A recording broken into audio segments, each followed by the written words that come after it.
There is a strange and ancient truth in the human story, that to heal others, one must first be wounded.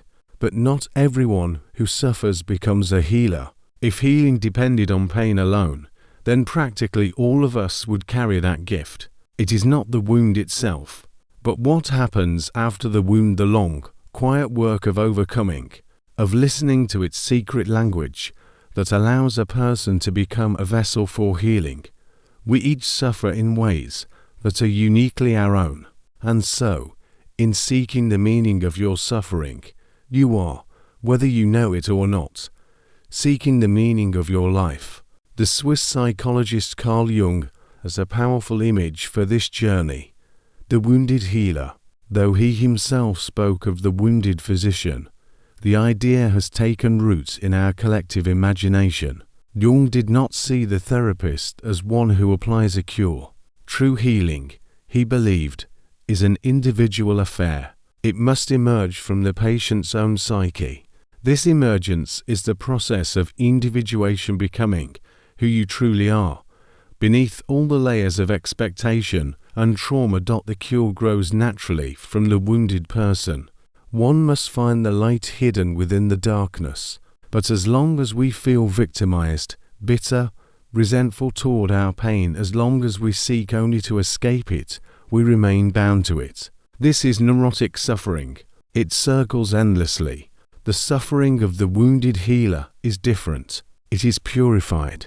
It has been faced, accepted, and somehow integrated. The wound can destroy you, or it can wake you up. In Greek myth, we meet two kinds of healers. First, Apollo, the sun-like god, who can cure all ills, but also brings disease and death with his arrows. He's the unwounded healer, distant, radiant, perfect. He raised a centaur named Chiron. Unlike the wild and intoxicated centaurs, Chiron was wise, just, and immortal. He became a master healer, a teacher of heroes and gods. But one day, Chiron was accidentally struck by a poisoned arrow. Though skilled in healing others, he could not heal himself. He lived in excruciating pain for the rest of his eternal life. And yet, it was because of this grievous, unhealable wound that he became a legendary healer. The secret was inside the wound itself. It contained its own medicine. Chiron's story takes a profound turn at its end. He exchanged his immortality for the life of Prometheus, who had been punished for stealing fire consciousness and giving it to humanity. Chiron took on another's torment. In honor of his sacrifice, Zeus placed him among the stars as the constellation Centaurus. Chiron represents our immortal wound, the one that never fully heals. And simultaneously, he's the potential source of our greatest capacity to heal, especially others. We see this same fundamental image in the story of Christ. The difference is one of choice. Chiron's wound happened to him. He could not cure it. Christ volunteered for the role. He could have escaped, but did not. Both are healers. Both are wounded. Both transcend to the heavens. This is the image of the wounded healer, to be distinguished from the healthy, perfect healer like Apollo.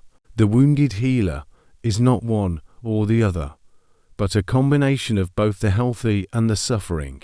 This is what St. Paul meant when he spoke of the thorn in his flesh. From Chiron, the art of healing passed to his most famous student, Asclepius, who would become the Greek god of healing. His origin story is one of salvage from death. His mother, Coronis, was killed for her infidelity. As she lay on her funeral pyre, Apollo cut the unborn child from her womb. Asclepius was saved from death so that he might grow up to heal others. His symbol, a snake-entwined staff, remains an emblem of medicine to this day. Our woundedness can put us in a miserable state of suffering, or it can be a source of healing. The wounded healer refers to a specific capacity, to be at home in the darkness of suffering, and there to find the germs of light and recovery. It is an act of enchantment, bringing forth the healer from within the hurt.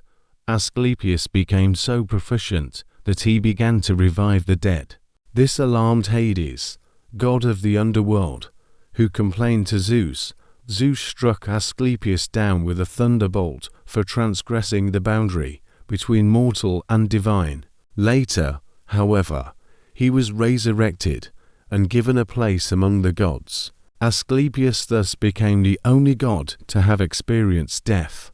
This made him one of the most loved and worshipped deities. In ancient Greece, healing temples called Asclepia were dedicated to him. The most famous was at Epidaurus.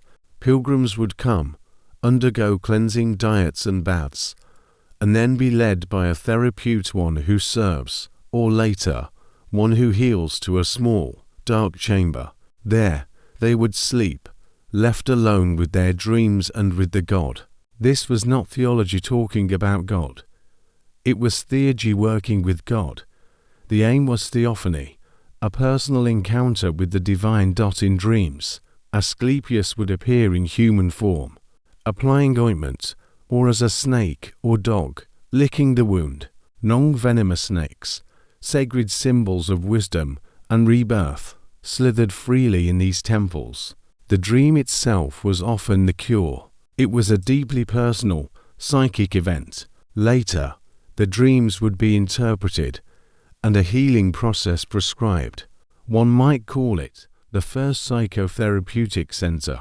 The final ritual was a song of praise and a sacrifice, often a rooster, symbolizing that daylight had overcome darkness, health had overcome sickness. It's why Socrates, drinking hemlock, said his last words, "Crito, we owe a cock to Asclepius. Pay it and do not neglect it." He was thanking the god of healing for curing him of the sickness of life by the cure of death. Socrates lived right into his death.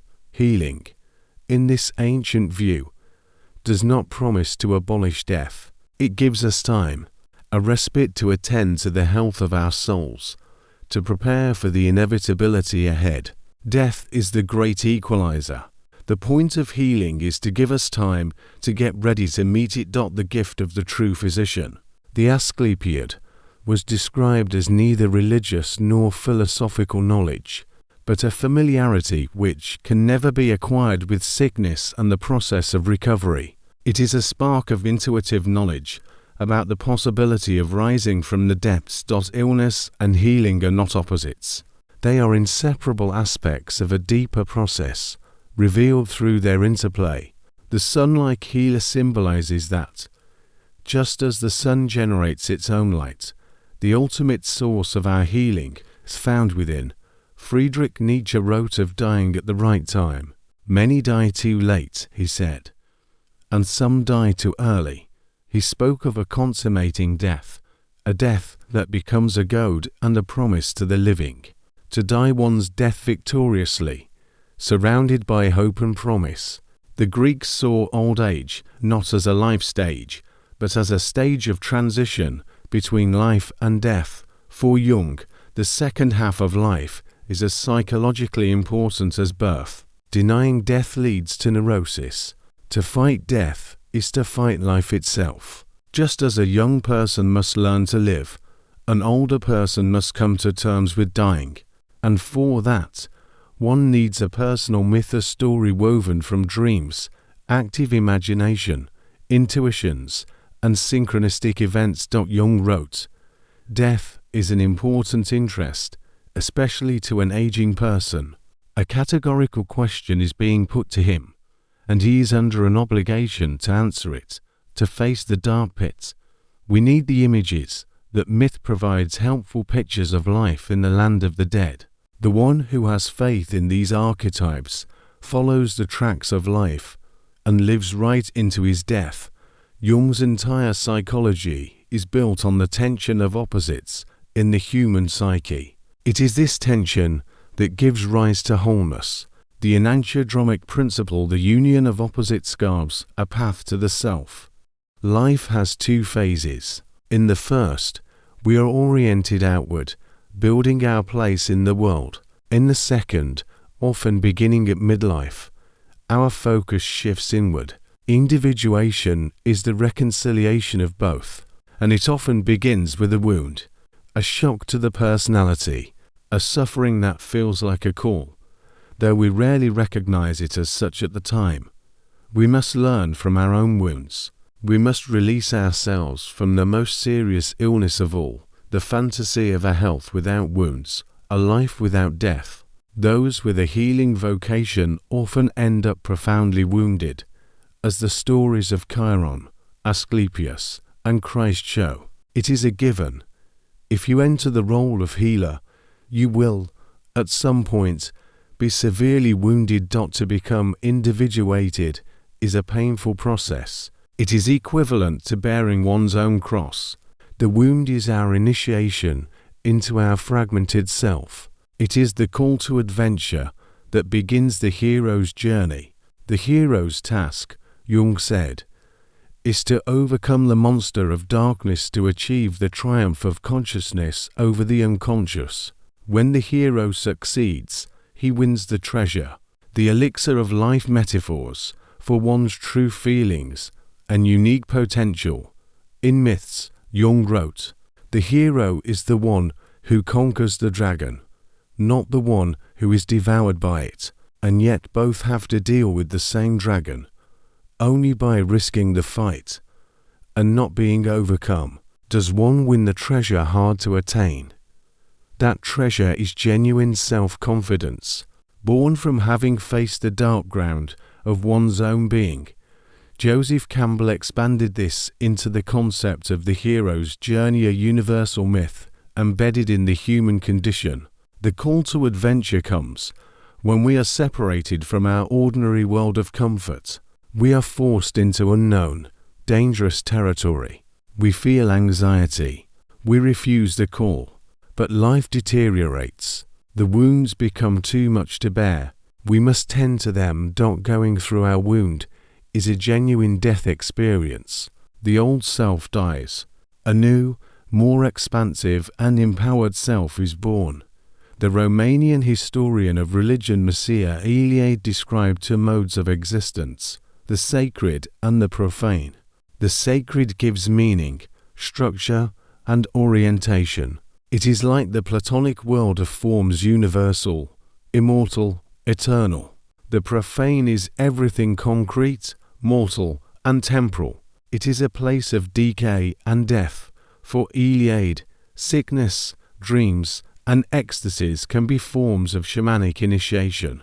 The crisis is not resolved until one transforms the profane experience into a sacred one.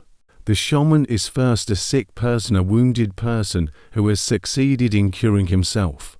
His inner journey of turmoil, expressed through trance and vision, reveals living symbols that encompass wider human experience. Through creative expression, the human condition is elevated, mythologized, and collectively understood. There are deep similarities between these archaic rituals and modern psychotherapy. Often, people enter helping professions to address their own personal wounds, a dysfunctional childhood, abuse, an inferiority complex. They seek to heal themselves, and in doing so, help others psychologically. We all have a compensatory function. A person lacking self-worth may project great confidence. A person who feels unintelligent may acquire vast knowledge. Our feelings of inferiority live in the shadow. The persona, the social mask we wear, is our compensation for what lies hidden. Overcompensation can cause us to act in complete opposition to what we feel. We conceal our true self. Problems are repressed. The shadow grows larger, darker. A traumatic childhood can lead to what Freud called repetition compulsion, an unconscious need to reenact traumatic events in different relationships, repeating the same painful pattern. Our unconscious tries to heal us by recreating these situations, reconstellating them, giving us a new opportunity to relate to the underlying pattern. It is an attempt to convert poison into medicine. The Greek word pharmakon means both poison and cure. A drug can be beneficial or harmful. The wounded healer is one who takes his wounds seriously, and through his own alchemy, transforms a poison into a gift for others. This applies powerfully to the therapeutic relationship. Jung wrote that a good half of any deep treatment consists in the doctor examining himself. Only what he can put right in himself can he hope to put right in the patient. The analyst's own hurt gives the measure of his power to heal. This, he said, is the meaning of the myth of the wounded physician. Both Freud and Jung were modern wounded healers. Freud endured 16 years of torment from jaw cancer. Jung came to the brink of suicide during his confrontation with the unconscious. Yet they continued their work, transmuting their poison into a healing potion, like true alchemists. But healing is not done by the therapist alone.